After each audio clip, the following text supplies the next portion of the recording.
Bueno, entonces, antes de que comencemos, ¿alguna duda o comentario que ustedes tengan acerca de las correcciones que ustedes mismos hicieron?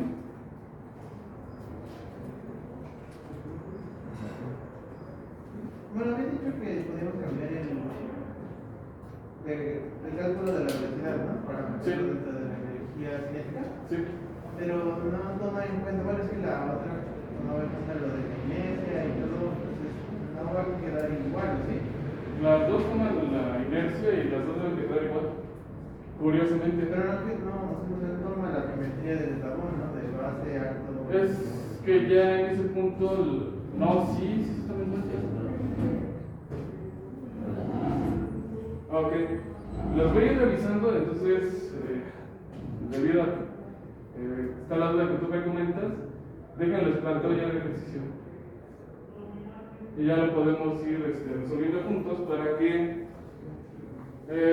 recuerden, a mí lo más importante de esa evaluación es que ustedes puedan ya ir planteando algún tipo de solución. Pero más que nada el planteamiento, no la solución en sí. Entonces es algo que a veces no queda claro.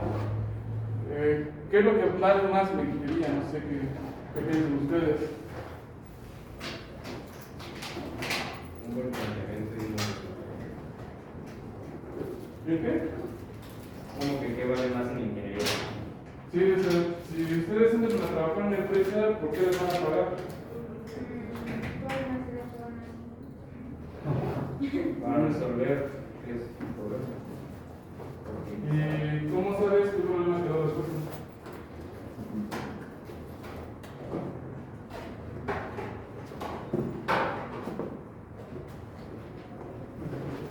Con la interpretación. Lograste hacer lo que te...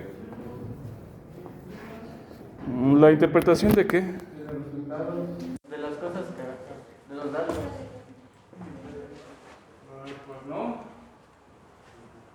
No, porque una interpretación está también basada en lo que sería la posición.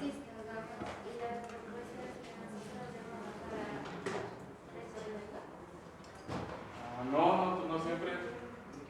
Entonces, esas son preguntas importantes que ustedes deberían de conocer ya en su vida profesional. Eso lo vamos a abordar ya en el proyecto, porque justamente algo que pasa en nuestra actividad como ingenieros es que no todo lo podemos dejar en una interpretación. De hecho, viene desde el planteamiento de lo que sería el ejercicio a resolver, es decir, el problema. Entonces, por ejemplo, siempre que se va a hacer una obra, ¿saben cuáles son los pasos? Cuando se va a hacer una obra, un puente, una fábrica, ¿qué es lo primero que se hace? La análisis del terreno. ¿No? Depende, ¿no? Si uno ya tiene experiencia, pues ya ha de saber los pasos, pero si no tiene la experiencia, Pero ¿cuál es el primer paso? tener una metodología. Pero siempre hay un primer paso.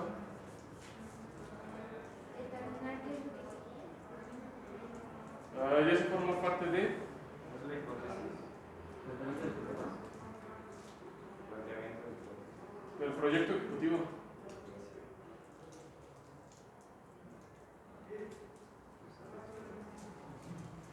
Entonces, siempre que vamos a plantear o se plantea un problema, por ejemplo, el construir, por ejemplo, el trolebús elevado, o no sé qué otra obra quisieran, a lo mejor, por ejemplo, también este mismo edificio. Antes de que se elabore cualquier obra, primero se hace un proyecto ejecutivo, que quiere decir que se crea una ingeniería previa con suposiciones. Pero no son cualquier tipo de suposiciones, y ahí estoy de acuerdo.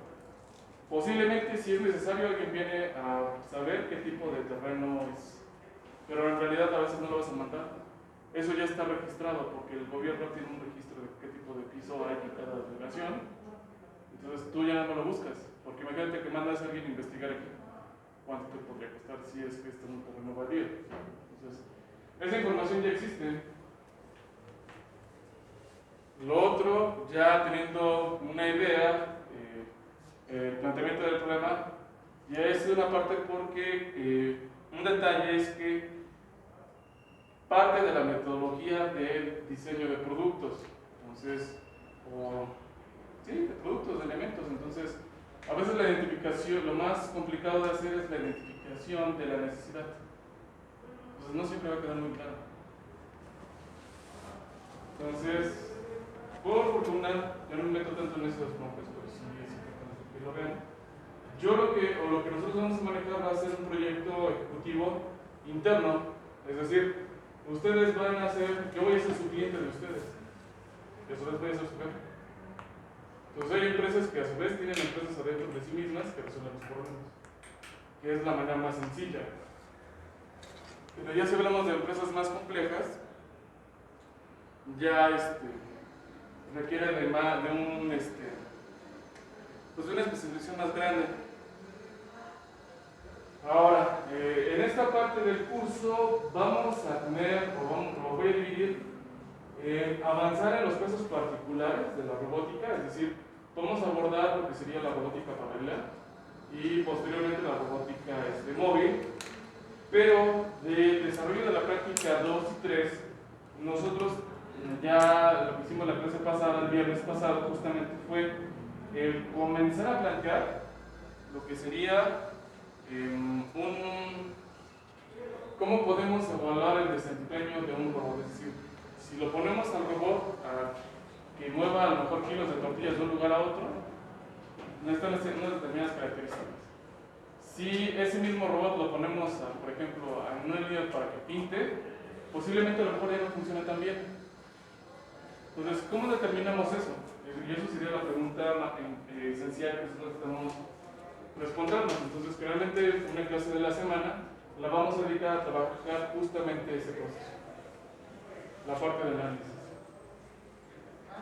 Y es la parte más importante, ya después que ustedes ahorita ya más o menos ya deben de dominar o de comprender el modelado de los robots, qué es lo que sí, cómo se van a implementar esos conceptos, pero ya la aplicación directa.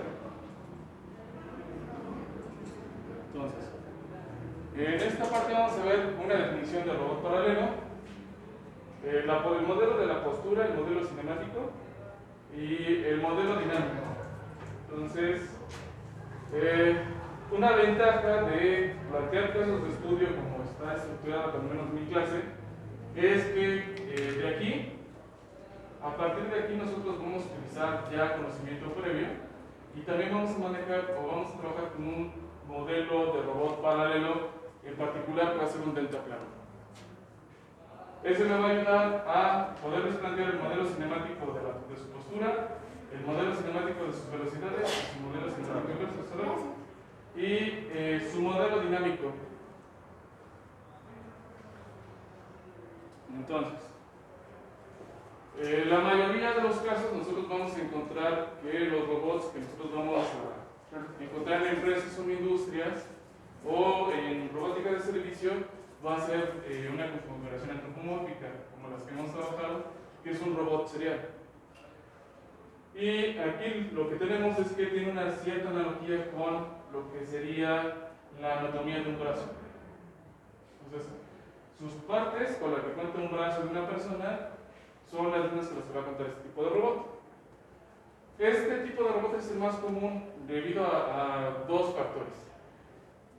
La parte sencilla o mejor dicho, que se ha realizado mucho análisis de ese tipo de manipuladores o de dispositivos, entonces ya hay mucha información. Entonces también es muy fácil pues encontrar algún tipo de fábrica o la mayoría de los proveedores tienen ese tipo de configuración. Además, como aquí podemos ver, tiene una analogía con lo que sería un brazo de una persona. Ahí el detalle es que hay un factor psicológico en esto. Y eso me refiero que, por ejemplo, si ustedes tuvieran que convivir con algo que no se parezca a lo que ustedes conocen, y eso ya está sucediendo en diferentes artículos, todos reaccionaríamos de una forma adversa o tendríamos un cierto impacto dentro de nuestro comportamiento.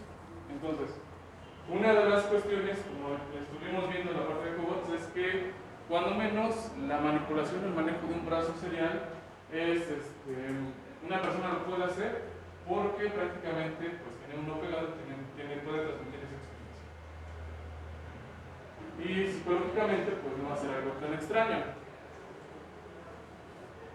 Pero no, lo que vamos a hacer ya en clases posteriores, vamos a analizar sus capacidades y vamos a ver que no siempre van a ser la mejor opción que nosotros podemos implementar para que hagan una determinada actividad.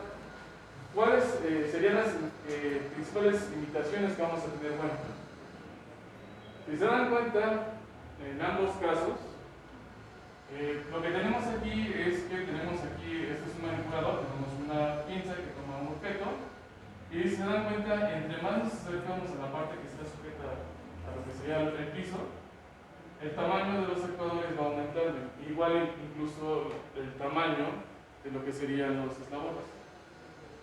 Entonces, lo que está pasando es que este motor tiene que cargar a los demás. Y a su vez, como esto le está haciendo una carga al motor, o mejor dicho, entre más cercano estemos, el motor va a tener que ser más grande. Por ende, va a tener que pues requerir proporcionar más par. Y eso a su vez se va a traducir en más potencia. Y de repente, ustedes lo que van a encontrar es que sí pueden encontrar videos donde hay robots gigantes y que los ponen en las exhibiciones de cargar carros, pero esos robots en específico son para paletizar. O sea, toman objetos y los cargan dentro de un vehículo o de otra cosa para irlos acomodando. No siempre es la mejor opción, pero es algo que se lleva utilizando. Otro aspecto también es que el hecho de que siempre los actuadores estén, o las juntas estén bajo una carga, va a hacer un efecto donde las cajas de cada uno de los actuadores se va a empezar a tener un desgaste. Entonces eso se le conoce como backlash. Entonces de repente va a comenzar con un juego y ese juego va a ir creciendo con el tiempo. Entonces esta configuración finalmente lo que va a pasar es que va a perder algunas propiedades, como su capacidad de poner o de colocar un objeto. Entonces, para actividades que requieran, a lo mejor que no tengamos motores que carguen mucho peso, pero que queramos gran velocidad, lo que vamos a utilizar va a ser un robot paralelo. Entonces, aquí lo que tenemos es una analogía de robots paralelos. Un robot paralelo sigue siendo un robot serial. La característica esencial de un robot serial, como los que hemos visto, es que cada una de sus juntas tiene un motor. En el caso de los robots paralelos no. Solo en determinadas juntas nosotros vamos a colocar un motor.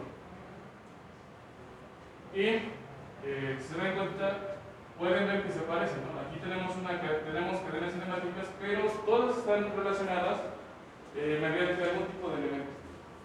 Entonces, a ese tipo de elementos se le va a llamar automóvil.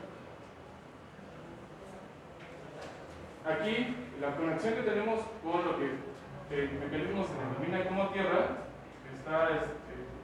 se puede clasificar como un elemento, pero en la parte de los robots paralelos, en realidad lo que vamos a tener va a ser una rueda. Entonces, se dan cuenta, aquí lo que tenemos son diferentes inicios, que están aquí en estos puntos de color negro, que están pegados a lo que denominamos tierra. Entonces, a este arreglo se le denomina como base fija. Entonces, un robot paralelo va a tener una base fija y una base móvil, y sobre la base móvil vamos a tener algún elemento que va a interactuar con el ambiente para realizar algún tipo de tarea. En estos casos lo están manejando como lo que sería un robot manipuladores. Ahora,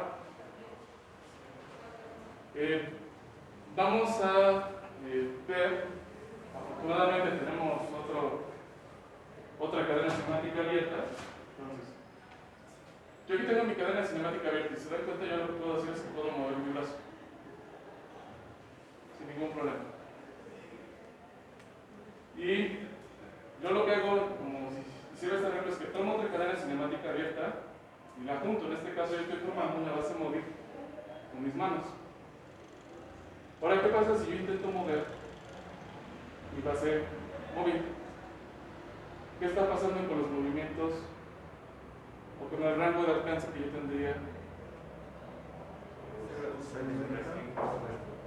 Exactamente, entonces lo que va a pasar es que cuando nosotros manipulemos objetos, y justamente eso pasa cuando, por ejemplo, ustedes toman una caja, pueden tomarla así, pero si esta caja fuera más pesada, lo más normal es que utilicemos los dos brazos. Entonces, en este momento, lo que está pasando es que la carga que yo tendría por este cuerpo se está distribuyendo entre los dos. Entonces, eso aumentaría la capacidad que yo tuviera si esto pesara más. Y lo podría mover más fácil y pues me costará menos trabajo. Pero a su vez, al ganar esa capacidad, también lo que estaría perdiendo es movilidad. Entonces, en la mayoría de los casos, los robots paralelos se utilizan en tareas que requieran movimientos precisos, que sean rápidos, pero que su capacidad de movimiento, es decir, de manipular un objeto dentro de un espacio de trabajo grande, sea no sea tan grande. Ahora, y ahorita creo que dije un concepto que no he definido con ustedes, que es el concepto de espacio de trabajo. Nunca les he hablado de eso, ¿no? No, hasta el momento no. Entonces significa que ya llegó el momento de hablar de eso.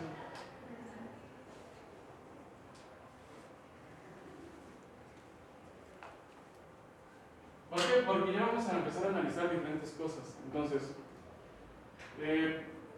ahorita les estuve haciendo el ejemplo con esta parte.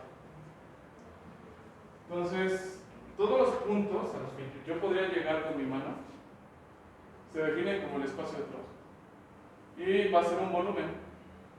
O sea, todos los puntos que van a estar, o que van a ser alcanzables por la cadena cinemática de mi brazo, van a formar un volumen. Entonces, aquí esta cadena cinemática tiene un determinado volumen y alcance.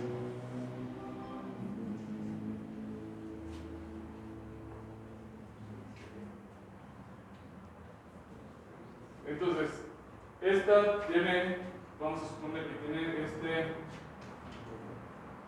cantidad de puntos de alcance y este va a estar sujeto a esta restricción.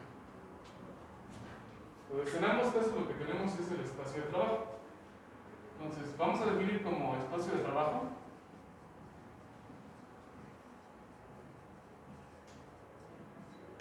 como el conjunto de puntos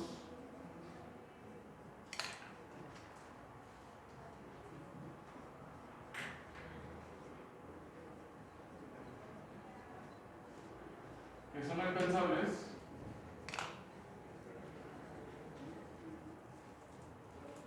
por el efector final del robot.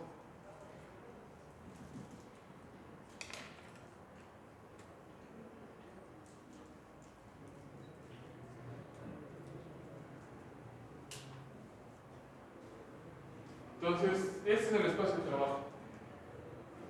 Ahora la pregunta.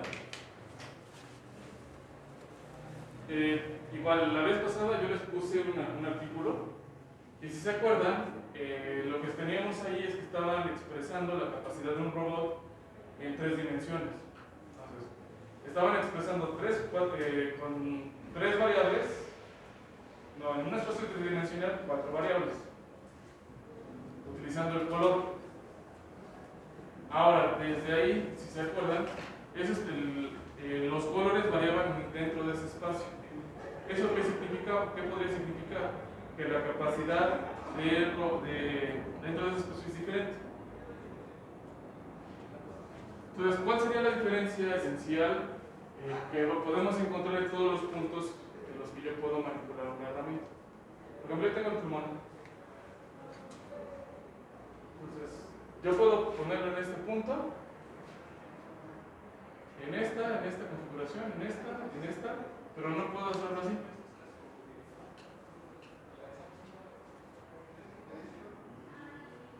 Entonces, significa que a pesar de que yo estoy o tengo este punto dentro de mi espacio de trabajo, tengo limitaciones para alcanzarlo. Significaría que de todo el conjunto que yo tengo, va a haber puntos donde yo sí pueda hacer eso y puntos donde no. Entonces voy a tener dentro del espacio de trabajo subespacios, donde aquí lo que va a pasar es que voy a poder, por ejemplo, si esto fuera una pinza, poder alcanzar este punto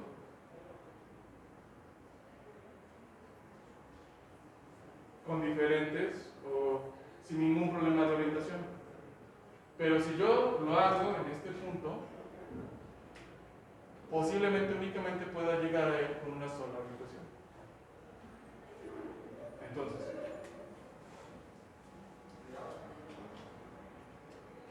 dentro de lo que sería el espacio de trabajo, vamos a encontrar lo que se llama el espacio diestro. Y es un espacio, como dentro del espacio de trabajo, es decir, que entonces el efector final no puede alcanzar esos puntos.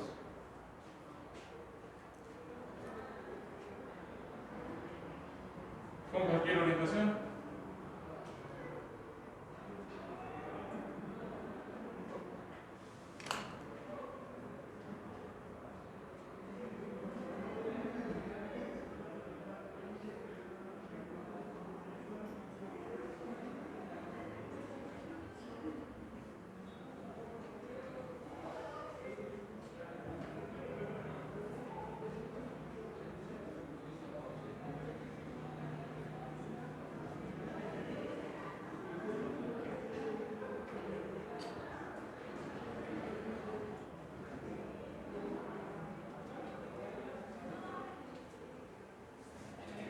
Entonces, esas van a ser las diferencias que vamos a encontrar con los robots paralelos. Ahora, dentro también de la robótica hay algunas cosas particulares que serían los robots palatizadores. Y bueno, nos rompen un poco el esquema de lo que yo estaba comentándoles de definición, para que vean que no todo está definido en el mundo. Porque yo aquí tengo un ejemplo de robot serial. Entonces tengo aquí una cadena cinemática totalmente abierta, pero aquí se dan cuenta que yo tengo algo que parece un robot serial, pero cuenta con mecanismos de barras paralelas, con el objetivo de lo mismo. Aquí yo tengo el motor para mover esta junta, pero con esta regla yo puedo bajar el motor al mismo nivel del motor que yo estoy señalando. Entonces aquí básicamente lo que hay son dos motores. Uno que puede mover, que sería este eslabón, y este motor de abajo le permite movimiento a este para mover la parte de arriba. Entonces tiene una cadena cinemática cerrada esta parte de su configuración.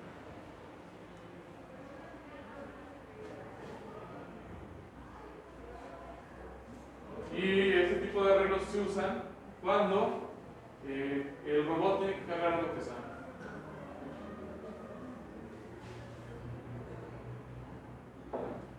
Entonces, nosotros cómo vamos a manejar, vamos a definir a un robot paralelo como un robot sería compuesto por un arreglo de cadenas cinemáticas que comparten una referencia de inercia, es decir, la base fija, y a su vez se van a relacionar todos en su efecto final mediante lo que sería la base móvil. Y otra característica que los va a diferenciar dentro de la robótica serial que hemos estado viendo hasta ahorita es que no todas las puntas de un robot paralelo tienen que estar motorizadas. Y vamos a ver eso. Lo vamos a Y de ahí van a salir algunas cuestiones interesantes. Entonces, y curiosamente esas consideraciones me van a ayudar a mí después a explicarles algunos aspectos de los robots móviles que tienen llantas. Entonces, hasta aquí alguna duda, pregunta, comentario. ¿No? Bueno. Entonces, es así como ustedes van a encontrar un robot paralelo. Entonces, ¿cuáles son las características? Aquí, como les había mencionado en la definición anterior, no todas las juntas del robot tienen que estar motorizadas. Se dan cuenta aquí tenemos los motores. Y estas juntas son juntas universales, o sea, quiere decir que son juntas que pueden cambiar su orientación en cualquier orientación, o sea, quedan casi libres, por decirlo de alguna manera. Y lo que están haciendo es que mueven esta parte de la cadena para orientar justamente esta herramienta. Ahora, ¿cómo nosotros vamos a modelarlo? Bueno, esencialmente dentro de lo que sería la base de datos, nosotros vamos a establecer un sistema de referencia. Y a partir de ahí vamos a describir las relaciones de posición y orientación de lo que sería la base móvil. Entonces, significa que nosotros tendríamos que plantear, para modelar a este tipo de robots, el modelo de cada cadena cinemática abierta, de cada cadena cinemática. Prácticamente tendríamos que modelar robots seriales. Entonces, en este caso serían 3 tipos de robot serial que están unidos por esta restricción mecánica. Eso lleva finalmente a todos tipos de consideraciones en el diseño de este tipo de robots. La primera es que las cadenas cinemáticas tienen que ser de preferencia iguales. De hecho, es muy difícil que ustedes, a menos que lo pongan, encuentren robots paralelos con una combinación de diferentes tipos de cadenas cinemáticas. Es muy raro, pero sí se puede hacer. La otra también es que el tipo de motorización que ustedes le vayan a colocar, en la punta que le vayan a colocar, tiene que tender a ser siempre la misma. Casi siempre. No siempre se va a dar el precio.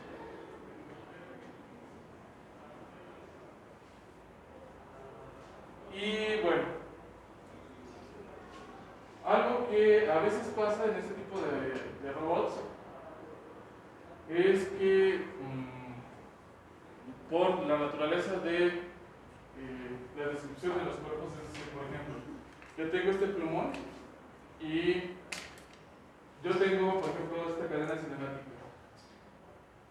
Entonces, para describir este plumón, ya en el espacio de trabajo del robot, va a tener coordenadas y orientación. ¿Cuántas variables son? Son 6, ¿no? Pero en este caso, este robot paralelo únicamente cuenta con actuación finalmente en la parte de arriba. Entonces, significa que ahí lo que vamos a intentar hacer sería controlar 6 variables con 3 motores. O vamos a tener, si lo quieren ver desde otro punto de vista, vamos a tener 6 entradas y 3 salidas. ¿El sistema sería controlable?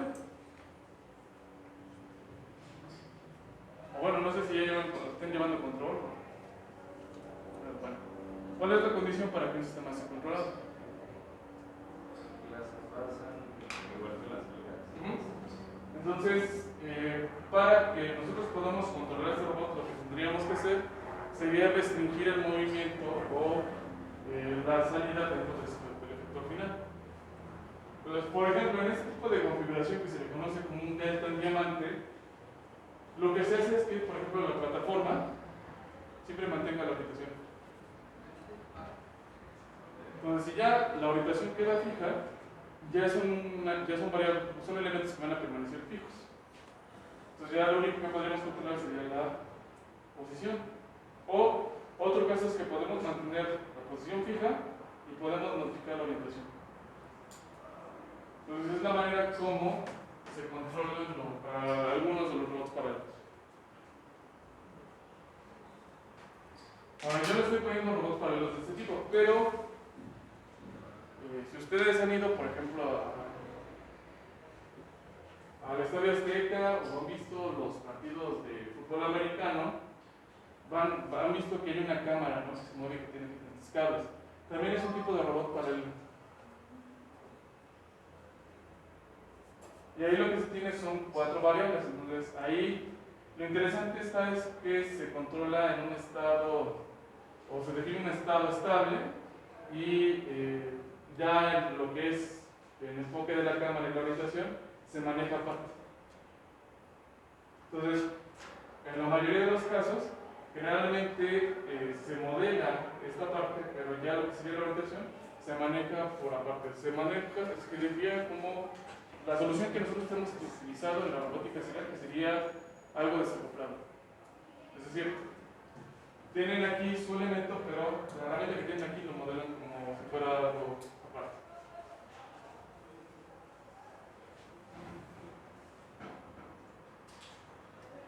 Entonces, bueno, esta es una de las configuraciones más comunes, que sería la configuración Stuart. De hecho, se le consideran entre los primeros robots paralelos y se dan cuenta, aquí lo que tenemos es una combinación de elementos prismáticos, es decir, aquí cambian de longitud y con eso cambian la orientación y la precisión de lo que sería la base móvil. Entonces aquí justamente esta configuración Stuart tiene 1, 2, 3, 4, 5, 6 grados de libertad. ¿Y ustedes creen? ¿Con ese tipo de arreglo creen que se pueda controlar lo que sería también las 6 variables que describe posición y orientación?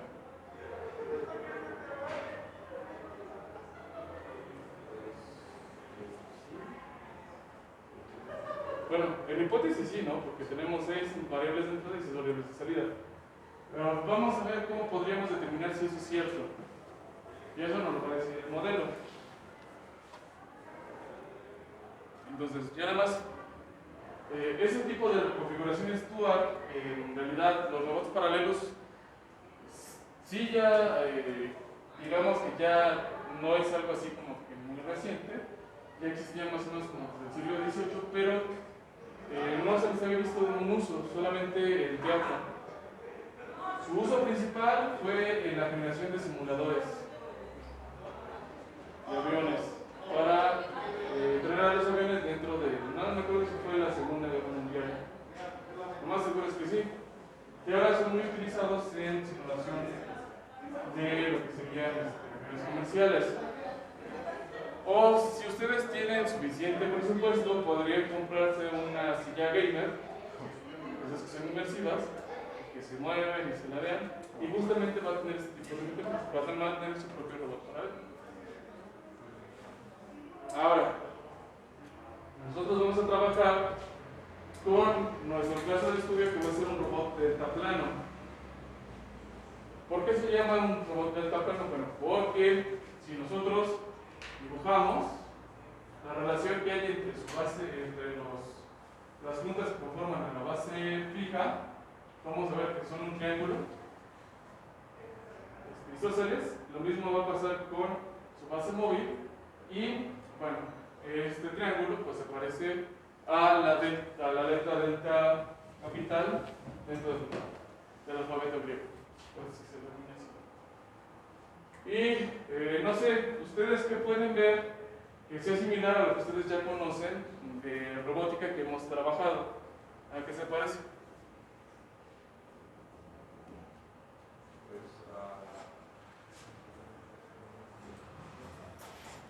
Ahí están puras puntas rotacionales, ¿no?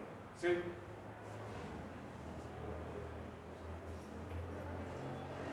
Cadenas cinemáticas.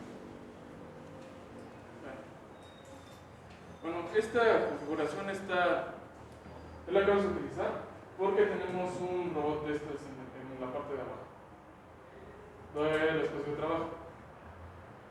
Entonces, posiblemente ya podríamos trabajar con la implementación del robot como proyecto de clase. Entonces, para que ustedes puedan identificar más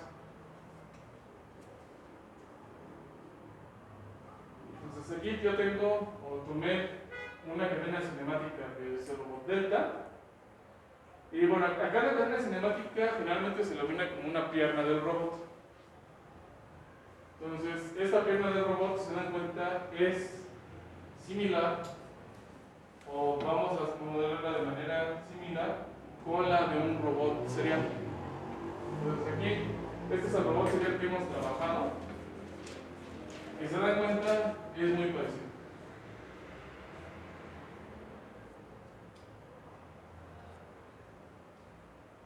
Ahora, ¿qué es lo que le tendríamos que agregar al planteamiento de este elemento, aparte de lo que nosotros ya conocemos aquí? Bueno, algo esencial también es que las piernas del robot también las debemos de identificar.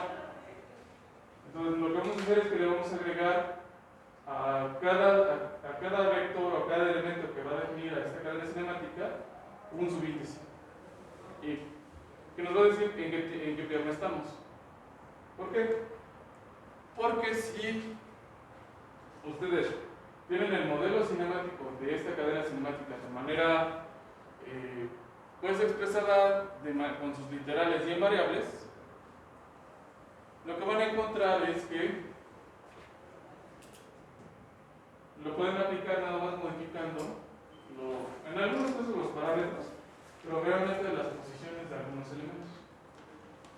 Entonces ya no tendrían que modelar todas las cadenas cinemáticas por separado, y esa es una ventaja de por qué las piernas de los robots paralelos tendrían que ser iguales, porque también van a simplificar su modelado. Entonces, como se dan cuenta, ya no hay muchas cosas que explicar dentro del planteamiento. Las cosas que van a quedar para explicar van a ser dentro del modelo ya.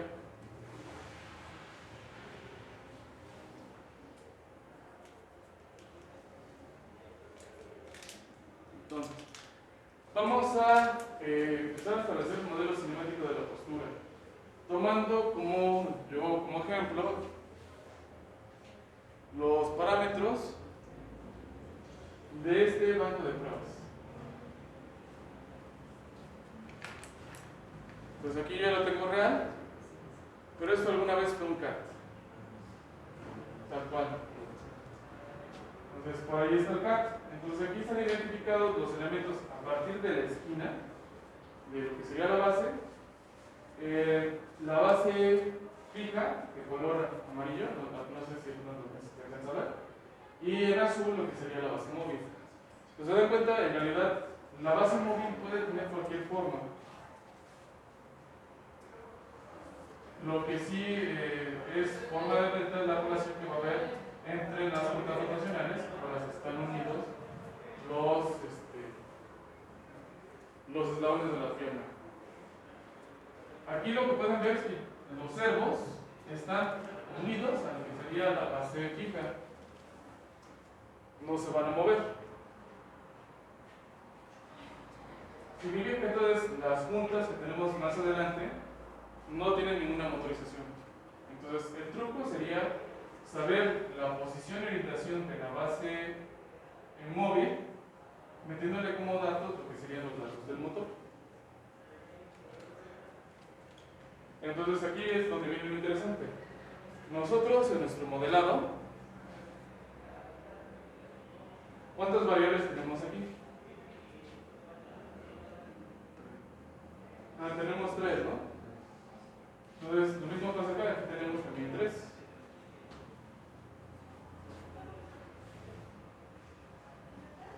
Entonces, ¿cuántas variables va a tener este robot?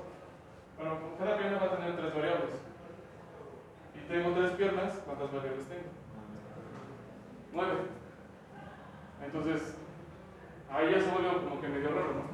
Tenemos 9 variables y lo que queremos hacer es que esos elementos nos controlen la posición. Ahora, de todas esas 9 variables, ¿cuáles van a ser entradas? ¿Cuáles van a ser datos que le vamos a enviar para mover a lo que sería cada pierna del robot? No tanto el torque, sino su posición. Entonces, significa que todos los ángulos θ1 van a ser nuestras entradas. Entonces ahí sí, ¿no? Vamos a tener con esos tres ángulos, esas tres entradas, vamos a definir el resto. Ahora, otro punto importante que eso nos hizo en el momento que hicimos este banco de pruebas, por verlo repetir, fue un error que cometimos al orientar los motores. Y lo puse aquí porque me parece pertinente hacerlo. Lo que nosotros siempre vamos a querer cuando diseñemos un robot es aprovechar la capacidad máxima de los actuadores. Generalmente lo que nos va a interesar va a ser aprovechar más su rango de movimiento. Entonces el rango de movimiento de este tipo de servos es de 300 grados. Entonces establece una referencia que sería a 90 grados, es decir, de 90 grados yo no puedo mover menos 150 o más 150. Ahora, si la primera vez que hicimos este robot, yo no me di cuenta, ni tampoco el chico que me ayudó a hacerlo, es que los pusimos todos paralelos en esta disposición. Entonces ya después cuando pasó digamos como que el encargado, sería el doctor Villela, nos hizo ver que lo que estamos haciendo era desperdiciar la movilidad.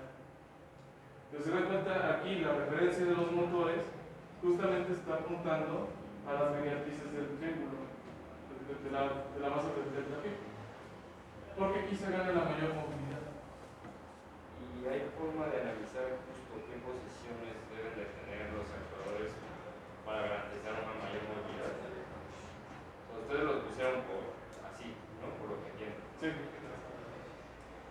Pero hay alguna forma de analizar, o si los pongo así o así o así o así, que garantizan mayor movilidad. Sí, sí hay forma. Y eso va a aparecer dentro de, no de manera directa dentro del modelo. Tiene que ver un poco con lo que les escribí la clase pasada, ¿no? Porque ya estamos entrando en otro tipo de elementos dentro de la robótica, sin estar necesariamente robótica, que es la parte de optimización. Entonces, por ejemplo, ahorita que lo mencionas, este robot, supongamos que todo lo podemos describir con una función donde los datos de entrada serían los ángulos de cada uno, ¿no? Entonces, esto en realidad, esta Q, en realidad es un conjunto 1, lo tienes que escribir más separado.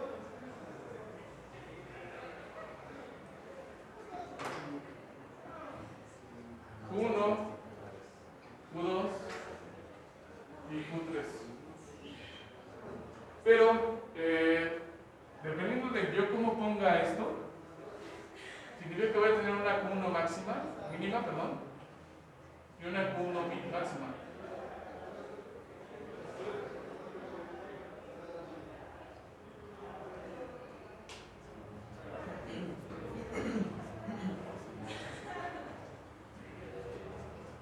Lo mismo va a pasar en cada una de las juntas. Para 3.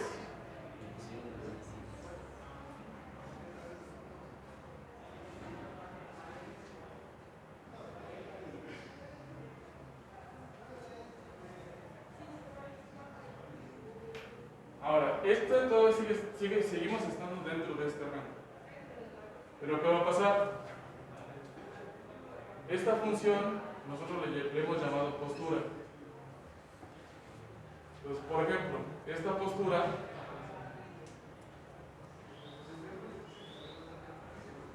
vimos que es o que va a ser equivalente a lo que sería la postura vista del espacio de trabajo. De hecho, yo pensé cómo explicarlo más sencillo. Entonces, aquí lo que vamos, para analizarlo, tendríamos que analizar esta igualdad. Ahí voy. Ya me acordé de dónde lo puedo encontrar.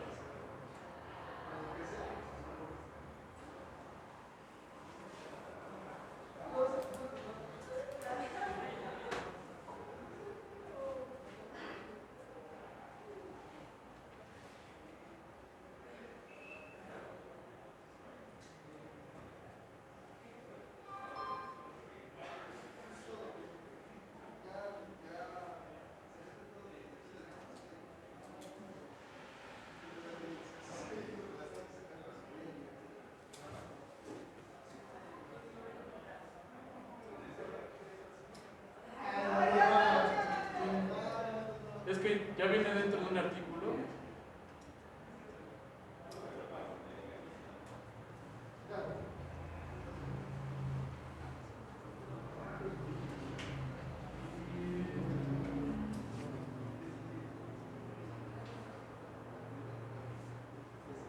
¿Se parece?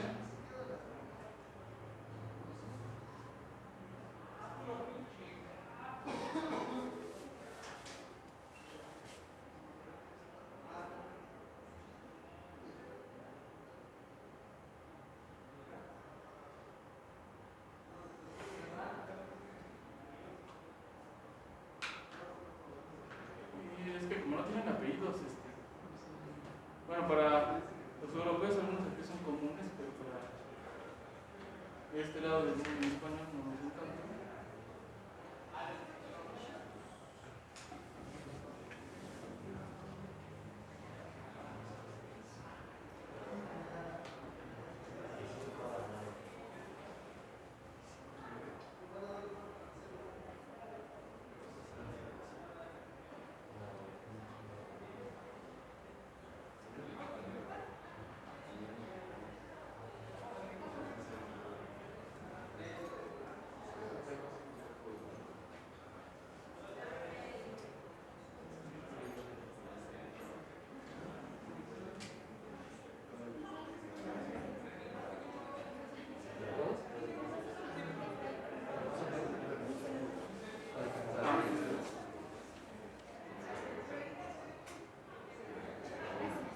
Aquí está. Entonces, justamente lo que ahorita mencionas, ¿no? Hay otro, de hecho es Kotlaski. Entonces, esta es una validación justamente del análisis de un robot similar, de un delta también. Nada más que en este caso, lo que él está evaluando sería la capacidad que va a tener un robot dentro de su espacio de trabajo. Entonces, ya habíamos quedado, ¿no? Un robot paralelo, cuando está unido a otro, o sea, como es una cadena cinemática, su capacidad de movimiento es limitada. Entonces,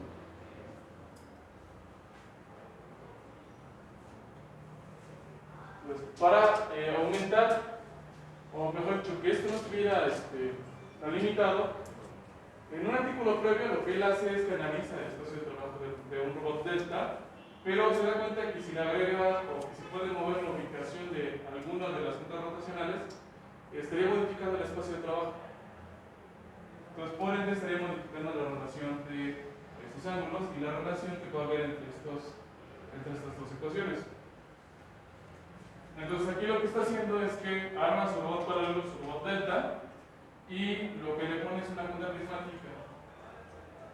Entonces, el objetivo y él plantea, vean, su robot, nosotros lo tenemos,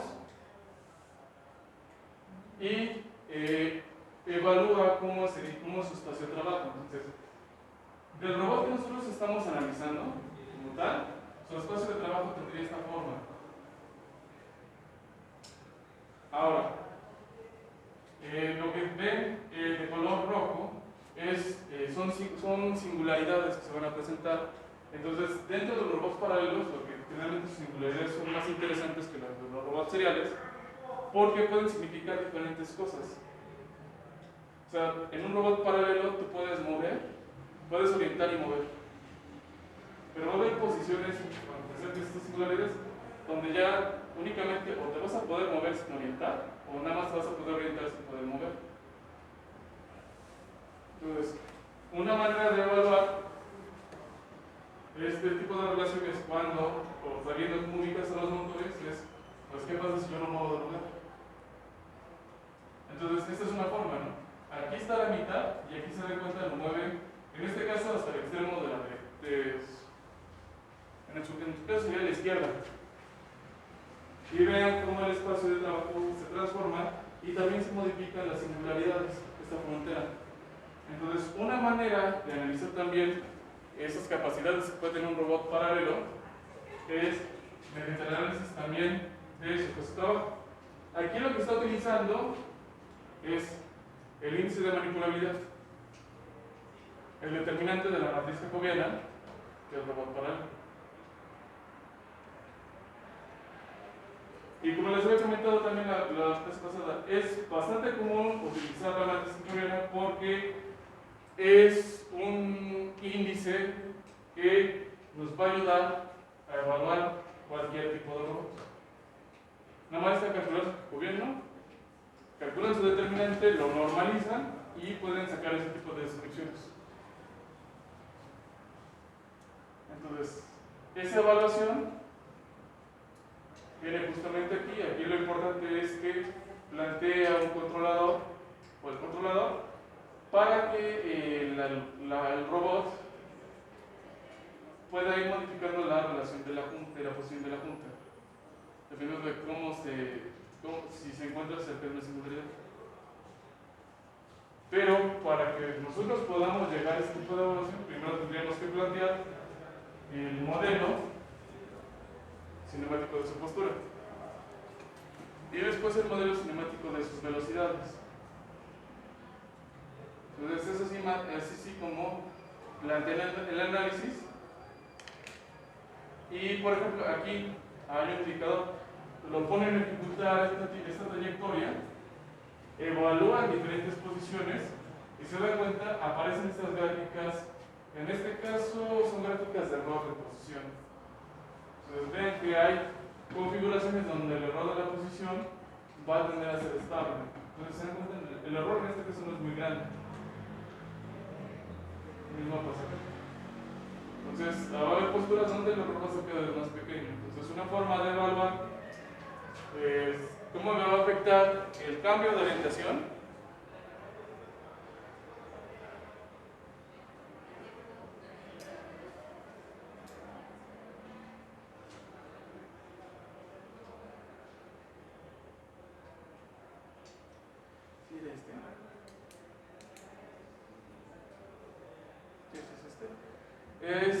Por ejemplo, evaluar el error, su manipulabilidad y hacer esa descomposición dentro de su espacio de trabajo. ¿Por qué me acuerdo que lo tenía acá? Disculpen que los mareé. Entonces, es una forma de evaluarlo también. Ahora, también el implicar y colocar en una diferente discusión también el motor, también significa que no lo vas a poder mover. Entonces vas a llegar a otro tipo de singularidad. Puede ser una singularidad mecánica donde el motor ya no se va a poder mover.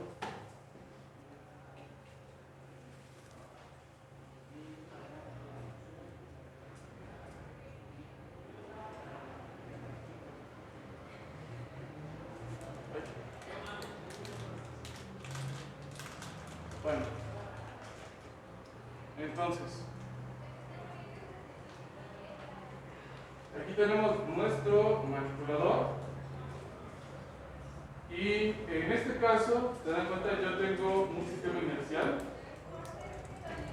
que habíamos manejado, pero yo en cada una de las juntas yo estoy colocando un sistema cero de origen particular en cada una de las piernas.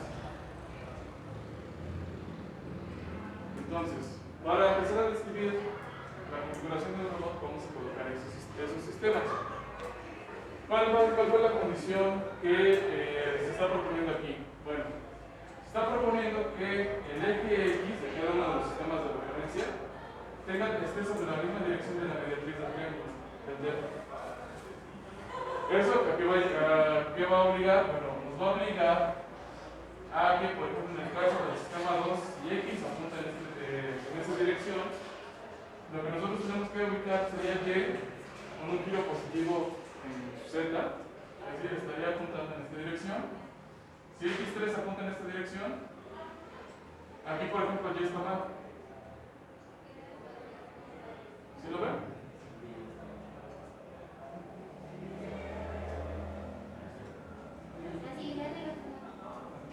¿Sí están de acuerdo todos, no? Entonces aquí, en esta gráfica, Y está mal.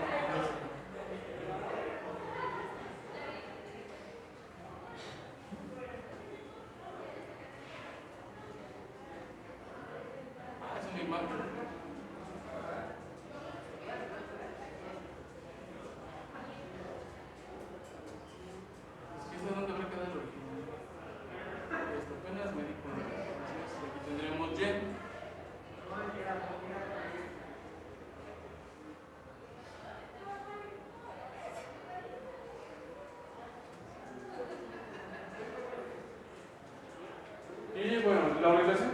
sistema de referencia, nosotros lo que vamos a hacer es que las vamos a medir también con respecto a nuestro sistema inercial.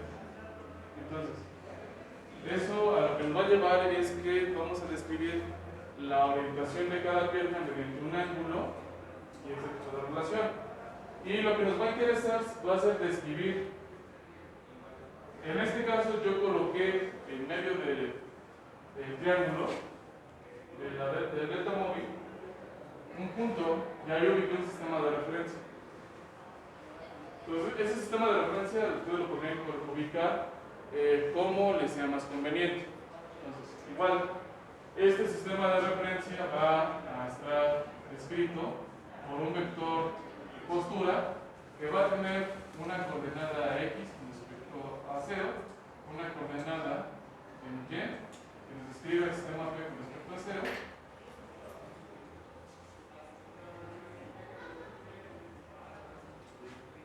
Entonces, básicamente la descripción de este punto es similar, por no decir que es lo mismo, porque no es lo mismo, a la de nuestro planteamiento anterior. Porque como continuamos en el plano, para describir este sistema de referencia, únicamente requerimos de 3 variables. Ahora, ¿nos conviene resolver todo el robot de un jalón? Pues que no. Lo que nos conviene es plantear el modelo de una pierna, dado que los dos son iguales, y de ahí empezar a hacer su modelado y después juntarlos. Entonces quiere decir que vamos a crear un modelo particular para cada cadena cinemática y después los vamos a unir en uno solo. Eso es válido. Y bueno, vamos a empezar a numerarlos como el sistema 1, 2 y 3. ¿Por qué? Porque estamos girando en esta dirección. Es nuestro sentido de giro positivo.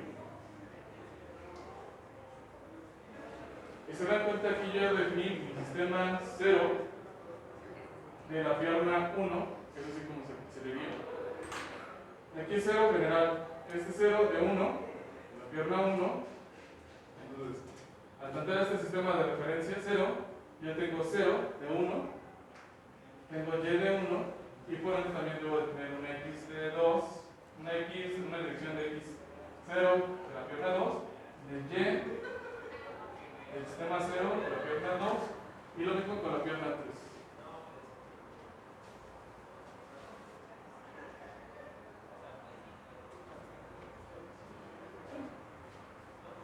El borrador.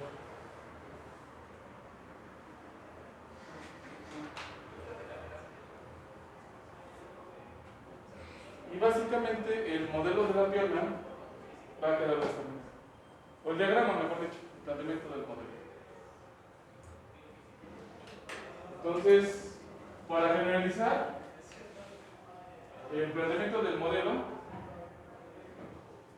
se dan cuenta, aquí lo que estamos haciendo es que yo lo estoy poniendo como la enésima pierna. O sea, podemos tener una X cantidad de piernas. Significa que esta configuración en el plano, en este caso yo le puse 3, porque 3 es la condición mínima para que se pueda mover, pero podrían ponerle una pierna más, o las piernas que necesiten. Es por eso que en este caso yo le estoy poniendo I. En nuestro caso, I va de 1 a 3. Y de entrada, nuestro sistema inercial de la pierna va a tener una orientación. Entonces, esa orientación va a estar relacionada con este ángulo psi.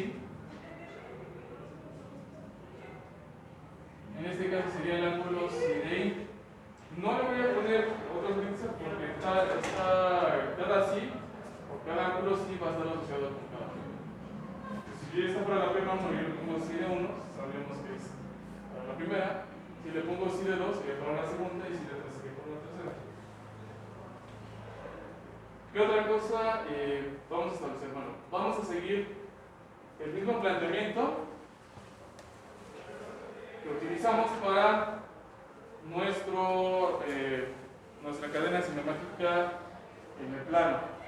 Significa que para describir las relaciones de movimiento de este eslabón, el primero, en la cinemática, vamos a establecer un sistema de referencia. En este caso, el sistema de referencia está montado de la misma manera que lo hemos manejado. Entonces, es el sistema 1 y coloquialmente. Entonces, este sería nuestro sistema 1 y. ¿Salud? Y aquí la orientación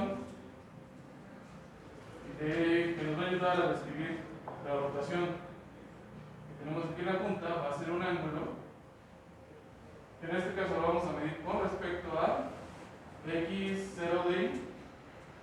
Entonces sería un ángulo θ. Bueno, en nuestro planteamiento de una sola cadena cinemática esto era θ1 de 0. Pero en este caso hay que agregar el que no le pertenece. En este caso estamos utilizando. Entonces sería I. Después tenemos esta junta. ¿Qué hacemos? Pues le colocamos otro sistema de referencia. Ahora para describir la rotación del eslabón verde. Entonces, aquí tenemos, aquí sería X, 2i, Y, 2i. Profesor, el θ1i es respecto a 0, ¿verdad? El sistema. Al 0i. 0i. Este que tengo acá. Ah, este.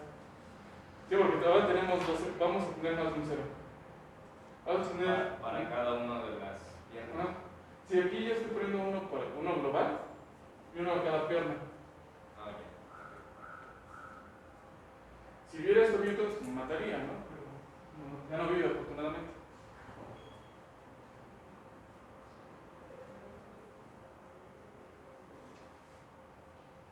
Ahora, este sistema de referencia va a modificar también su orientación, ¿están de acuerdo? Entonces, aquí lo que tendríamos sería un ángulo de la orientación del sistema 2 con respecto al sistema 1 de la pierna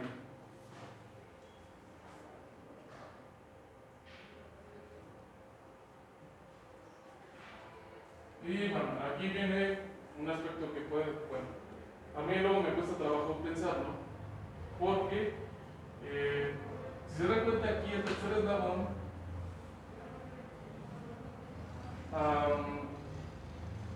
es en realidad un arreglo, tenemos nuestra punta rotacional, pero este sistema de referencia que se acuerdan nosotros lo hemos puesto anteriormente paralelo. En este caso nuestro sistema P no es paralelo, tiene una determinada orientación. ¿Están de acuerdo? Entonces, aquí prolongo la dirección de x2. La orientación, en este caso lo que yo estoy tomando es de este vértice que forma la conjunción entre las ondas rotacionales del delta móvil. Estoy definiendo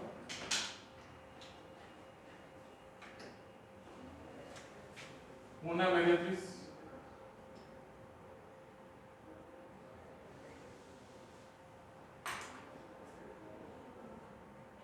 y aquí lo que vamos a tener es que se va a conformar un ángulo que nos describe el sistema θ3 con respecto al sistema 2 de la pierna I.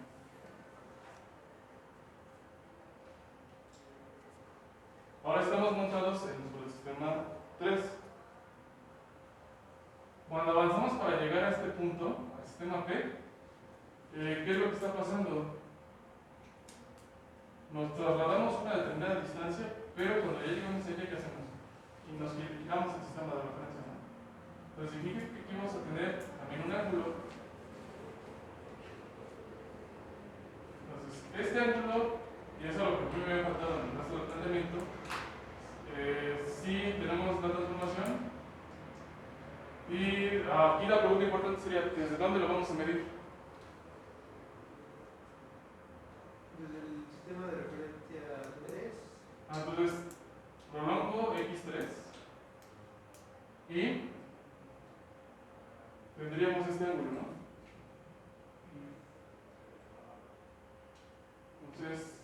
Para medirlo es positivo o es negativo.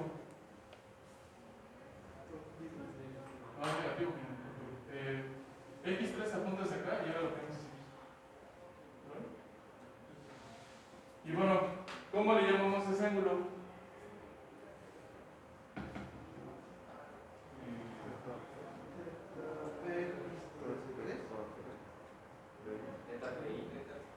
Ok, teta, ¿se dan cuenta? Teta lo estamos relacionando con ángulos que son variables en las puntas. Ese ángulo no va a ser variable, va a ser constante. Es lo mismo que pusimos aquí, ¿no? Si de ahí, entonces posiblemente ya no necesitemos definirlo como tal. Podremos definirlo con un solo elemento. Bienvenidos al problema de todo ingeniero. ¿Cómo le dan nombre a las cosas? ¿Por qué no se sabe? Bueno, porque es constante. Porque nada más le mueves para acá. O sea, tú lo tienes confirmado aquí, ¿no? Entonces, la orientación de la base móvil va a estar dado por este, ¿no? Por teta 3 y 2. Pero tú lo que haces es que avanzas por acá. Llegas al punto del sistema P y giras. Entonces, es un ángulo que nos está relacionando al sistema P. Y para serles sinceros, la primera vez que lo estoy planteando porque el modelo tiene ese error. No sé si lo estoy corrigiendo junto con ustedes. Ahora, una convención siempre en ingeniería o en matemáticas es que en los ángulos se utilizan letras griegas minúsculas. Alfa, beta, ya las vamos a utilizar cuando modelemos en el espacio, por eso es que no las utilizaría ahorita. O sea, lo que ya saben en griego es A, B y G. Así empieza. Alfa, beta, gamma. ¿Qué otra letra le suena? Epsilon. Es que epsilon ya se utiliza para el error. Omega. Omega, velocidad angular. Delta. Mu es. Esta es nu y esta es mu, ¿no?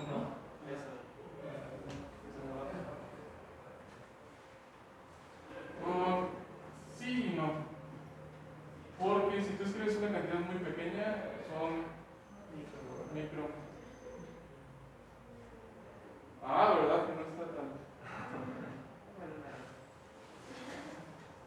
No, porque A, generalmente A, B y C se utilizan para lo que serían coeficientes. Todo tiene reglas, desgraciadamente. JK se utiliza para direcciones en X, Y o para sucesiones consecutivas. Lambda, a ver. ¿Verdad que nunca vemos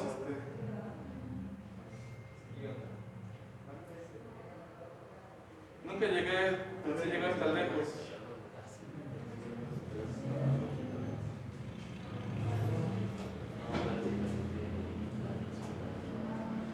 Yo lo sé. En algunos puntos de su vida, finalmente pasan por un cubículo y van a ver que un profesor está así sentado y está pensando, está soñando. No. A veces estamos pensando que no le ponemos a las cosas. Por ejemplo, aquí está sí y sí. Pero esta sí ya lo usamos. Y si usamos sí, se podría confundir con la otra sí que usamos. Aquí tenemos nu, kappa, rho, iota, ¿cuál es? Al lado de la que parece la ¿Esta? Pero parece garabato. Y de eso el iota se usa mucho en matemáticas para definir X cosa. y capa, acá. Kappa. Lambda es la de ahí. Y capa.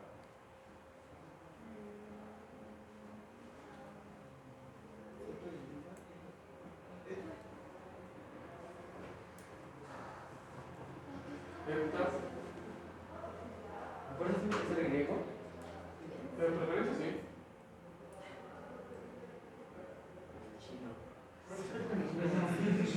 Bueno, o sea, si ustedes leen ya física relativista, no me acuerdo, pero allí hay una letra griega, hay una letra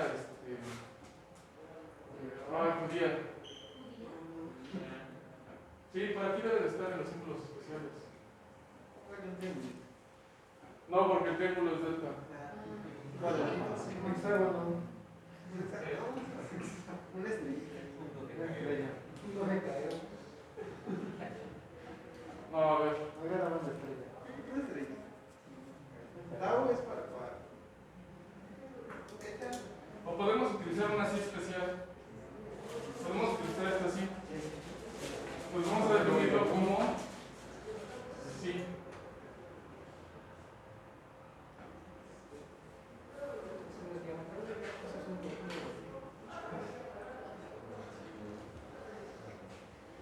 Sería un conjunto vacío si yo estuviera escribiendo A. ¿O por qué no combinan dos letras de griego?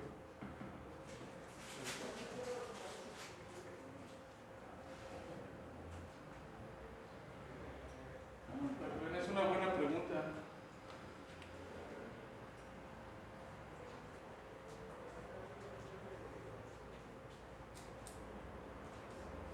Y fuera de broma, es a veces de lo que a veces me paso con mi tutor revisando qué letra le podemos poner a las cosas, ¿no?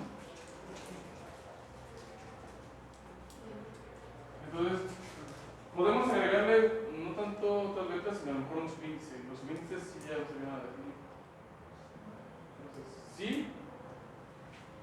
En este caso sería sí, que nos está describiendo a quién. Al sistema P. De la pierna. ¿Por qué? Porque si yo tomo esta, se dan cuenta que el ángulo va a ser distinto. O si yo tomo esta, el ángulo va a ser distinto. Sí. Para que no se pierdan, aquí está, ¿no? O sea, ahorita lo que acabamos de definir fue sí de P de 3, en este caso sería de 1. Si estamos parados acá,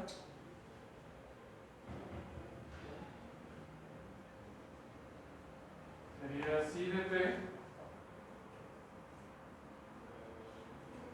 de 3 llama 2. Y si ya nos paramos acá,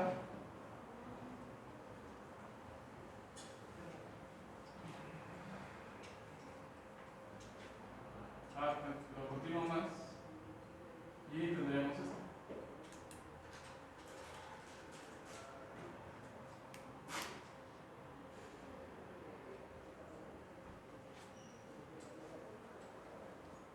¿Sí? Y si es un lío, no es un lío complicado, pero sí es algo interesante, porque dentro del planteamiento que tengo aquí no está considerado. Entonces lo voy a agregar al formato que tengo de Minecraft. Ya entonces ahorita sí se entiende qué es lo que estuvimos haciendo. Entonces, no hay duda de por qué estamos definiendo este ángulo.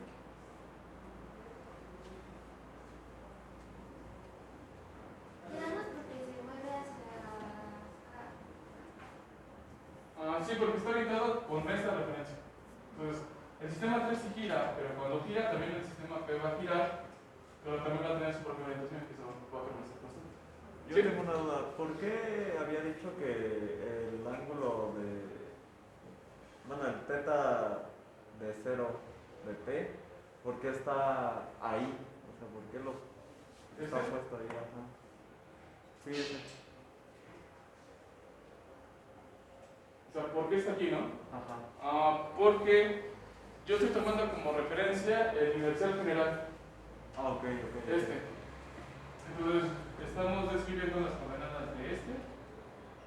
Entonces, yo estoy tomando esta dirección de x0 como referencia para, con respecto a xp, para saber cómo está orientado el sistema P. ¿Y el sistema P por qué lo orientó de esa forma? Podría ser muy feo, pero es que sí se me ocurrió. Ok. En realidad tú podrías poner una orientación distinta. lógica que a lo mejor ya tu modelado te pudiera ayudar. Entonces, en realidad, el sistema P yo lo puse así, pero ustedes, en dado caso, dependiendo de cómo planteen su modelo, podrían hacer que esta XP sea concordante con a lo mejor una arista de triángulo. Que podría sonar algo más lógico, ¿no? Ahorita no me acuerdo bien. Yo me acuerdo que una vez lo intenté y no me acuerdo por qué después lo modifiqué.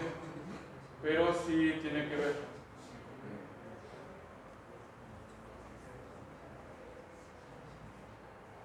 Entonces, significa que para describir al sistema P con respecto a una pierna en particular, lo que tenemos que hacer primero es establecer una transformación que nos relacione nuestro cero inercial general con nuestro cero de la pierna. Que sería esta. Después, como referencia que va a permanecer fijo, el cero de la pierna, vamos a medir la orientación de esta, estableciendo una transformación entre este cero y el 1. Sería esta. Después, para saber cómo el segundo eslabón gira con respecto al anterior, establecemos una transformación entre el sistema 1 y el sistema 2 de esa pierna. Y después, para saber la relación entre el sistema 3 y 2, estamos una transformación entre 3 y 2 de la pierna. Y por último, una transformación entre el sistema 3 y el sistema P. Pero este P visto desde esa pierna en particular.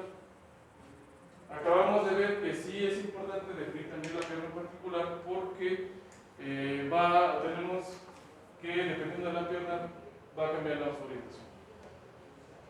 La referencia dentro de la base de la pierna, dentro de la base móvil. Entonces aquí, lo que ustedes van a encontrar dentro de esta presentación son el planteamiento de estas transformaciones. Ustedes ya podrían identificar sus partes, donde aquí ya tengo X, 0, de la pierna 0, y el de 0 de la pierna 0. Y en este caso aquí estoy tomando así 1, así de ahí, con respecto a así de 0. Y eso va a ser constante. Después definimos entre 0 e i, y como en este caso el origen de los dos sistemas está en un solo punto, no hay un vector o los componentes dentro del vector de posición son nulas. Ahora un detalle, que algo que nosotros definimos nulo no significa que no exista. Vamos a ver que matemáticamente más adelante nos va a pegar, principalmente en el espacio. Entonces es importante siempre colocar cuando es 0, es 0. Pero eso no significa que no se va a ver afectado o va a afectar algo más adelante. Después, entre 1 y 2, aquí ya tenemos el ángulo, θ2. En este caso, no le puse el otro índice para no para reducir el tamaño, pero se lo debería de agregar. Es que no he actualizado la notación de este modelado. Todo lo que hay que hacer. Sí, es que cada vez uno le va metiendo cosas, va definiendo. Se da cuenta que hay que terminar de definir. Entonces ahorita ya terminamos de definir bien la notación de robótica serial y eso lo tiene que tener robótica paralela. Entonces, aquí nada más tomen en cuenta que estoy emitiendo el índice que falta. Entonces, entre 1 y 2, entre 3 y 2, y como les comentaba, aquí viene un detalle porque no está esta orientación. En realidad debería aparecer aquí. Entonces, no es un detalle menor, pero yo lo dejé así para que las ecuaciones o el poder explicar el modelo no se me haga tan complicado. Nada más. Entonces, es por eso que ahorita lo puse así. No es correcto, lo más correcto es que estuviera la orientación del sistema de referencia, pero ahorita yo lo estoy emitiendo.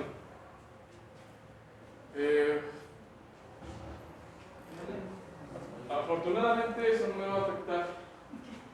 Bueno, sí, aquí está. Lo que pasa es que en casa con alta resolución, De todas maneras no la verían. Y la pueden ver aquí. Sí, o sea, ¿para qué digo mentira? No la van a ver.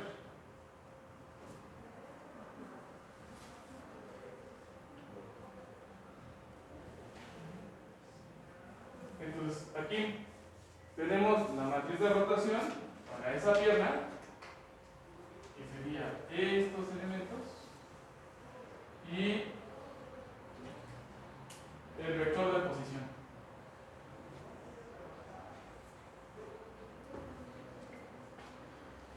Entonces, desde aquí definimos lo que sería nuestro vector de pose. Entonces, tomo los elementos que me definen la posición del vector final y, como todavía estamos en el plano, podemos tomar directamente la orientación del término de la función de aquí, de la función trigonométrica. Entonces, eso es lo que ustedes ya conocen, o bueno, ya han visto, no es algo tan complicado, y por ende, el resto de los modelos que sí se deriven de aquí van a ser similares a los que ya hemos trabajado.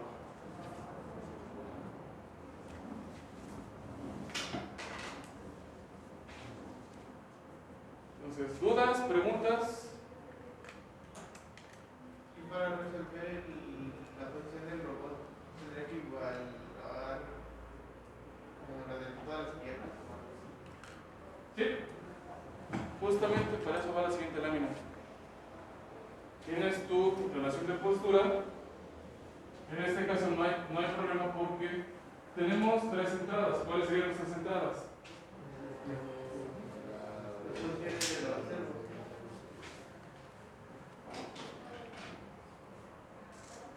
Eso es lo importante. Si es cinemática directa, es los ángulos de los servomotores. Si es cinemática inversa, serían las coordenadas y la orientación. Entonces va a depender de qué tipo de cinemática queremos resolver. Y de aquí, ahora sí, algo que planteamos dentro de la práctica 2 y 3, que a lo mejor no le veo mucho sentido, fue el planteamiento de la función. Ya ven que generé la trayectoria en un bloque, después escribimos uno que era una función y después otro que era de solución. Entonces en el bloque de función lo definimos algo f y en realidad lo que estamos escribiendo era este vector. O sea, tomamos este vector y lo que decimos que esto y esto son iguales. Y es una propiedad. Cuando el robot va a hacer una tarea, lo que vamos a hacer es que obligue a las juntas del robot a que se cumplan estas condiciones, estas restricciones. Entonces, para garantizar que se cumplan, lo que hacemos es al decirles que sean iguales, vistas desde el mismo espacio, sería el espacio inercial. Si las restamos, nos debe dar igual a 0. A un vector nulo. ¿Sí se entiende? Entonces todas las posiciones de todas las piernas les iguala al mismo vector de posición. Exactamente. Sí. Así tal cual como lo estás diciendo. Igualamos a 0 para... Porque son iguales. Para resolver esto. ok, ya. ¿No? Claro. Y este es, bueno, se puede hacer ya sea a este le reste este, o que a este le reste este. Entonces, cuando nosotros definimos la función de solución dentro de nuestra práctica, lo que hicimos fue programar esta relación. Por default, lo que tiene MATLAB es que cuando se define ese tipo de funciones y se manda la función sol, todas las funciones van a estar igualadas a 0. Nada más que en el programa se dan cuenta, nunca escribimos que fuera igual a 0. Eso ya lo hace internamente el programa para encontrar la solución. Y esa es la formulación para encontrar las raíces o la solución de una función no lineal. Entonces, ahí es donde uno se vuelve loco porque se da cuenta que lo matemático y algunas cosas pues están casadas con una parte de la realidad.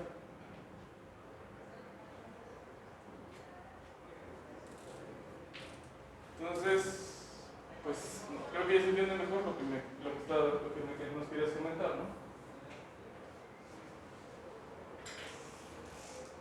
Y bueno, aquí lo puse como X, es una versión vieja, pero en realidad aquí viene el primer cambio importante que nosotros vamos a hacer. Bueno, importante para mí, emocionalmente para mí, porque aquí lo que siempre vamos a poner funciones en términos de conjuntos. Pero ¿qué es lo que nos va a interesar? Cuando nosotros estamos modelando el robot, lo que nosotros vamos a querer es que la base móvil, y es una diferencia de la esquemática inversa, es que estos elementos, o la posición y la orientación, sean entradas de nuestro sistema. Es decir, que condicionen el valor de los ángulos θ o de los motores. Entonces, en control, ¿cómo se le llama a las entradas?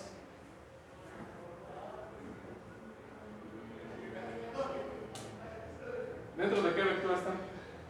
¿O de qué conjunto forman?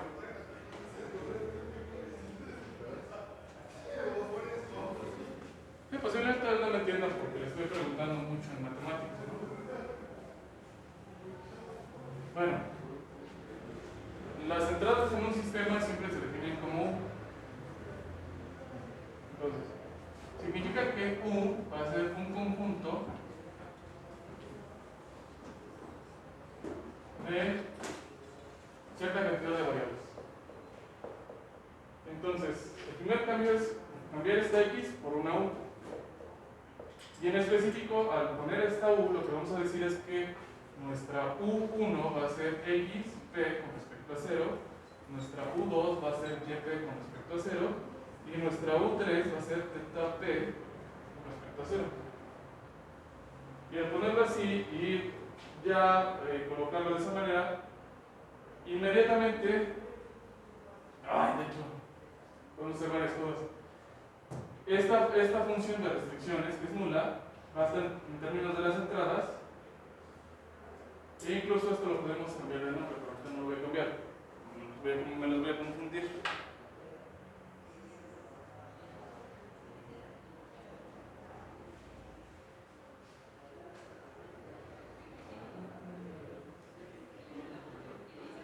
Ustedes saben las reglas de la ingeniería, si funciona no lo muevas. Pues ahorita lo voy a dejar así porque para términos de la clase funciona.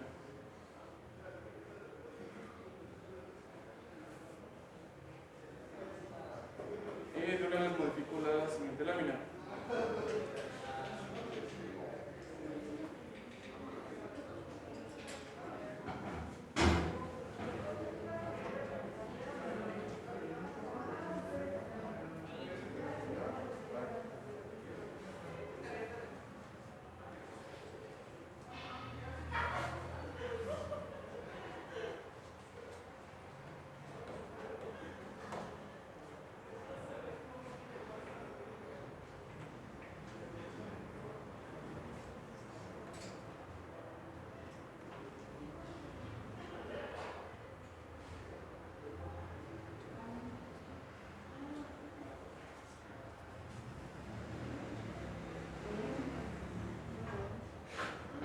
Entonces, ¿en qué modificarlo? Ya sabemos cuáles son los U, ¿no? Y vamos a tener una función en específico para cada pierna. Como habías mencionado. Entonces, esto es para una pierna. Entonces, para todo el robot, el planteamiento de la solución es este.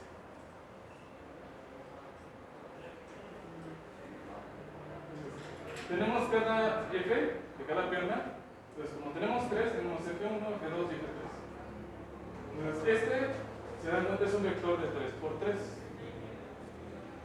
Entonces, al final es un vector.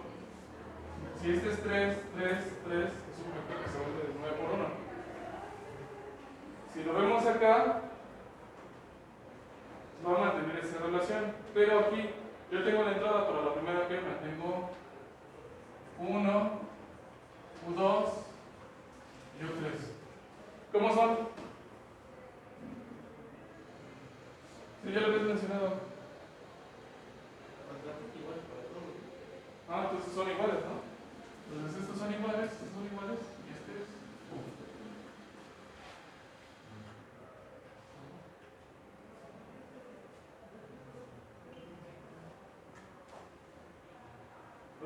van a aparecer estos tres elementos en cada uno de estos.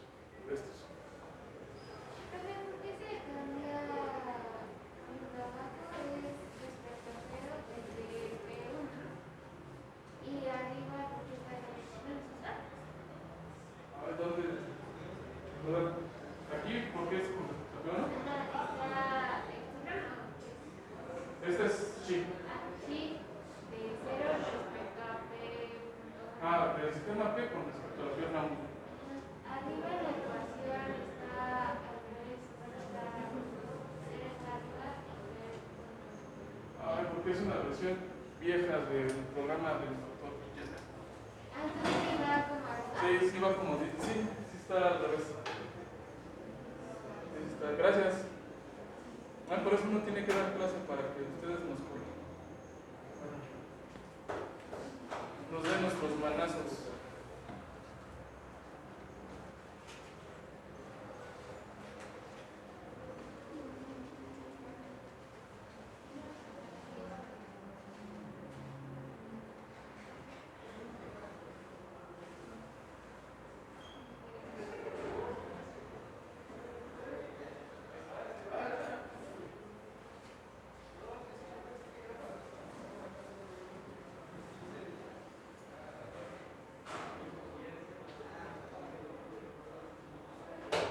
Nomás lo modifico y bueno, con esto llegaríamos al planteamiento del modelo. Y ustedes, ahorita lo que estamos haciendo ya en la práctica, es justamente a encontrar la solución, pero de cada uno de estos, ¿no? Entonces, si ya saben plantear el modelo o la solución para una pierna, pues prácticamente ya podrían plantear la solución para cada pierna. Quiero decir, prácticamente, de hecho sí. El detalle va a estar cuando tengamos que calcular el modelo cinemático de las velocidades. Entonces se van a aplicar, o se va a aplicar el mismo planteamiento, entonces lo que vamos a tener que hacer con respecto a cada pierna. Y de la misma manera que el anterior, lo vamos a tener que pegar. Este no importa tanto porque en realidad eso es un chorizo de ecuación. O sea, es un matriz, conjunto de matrices.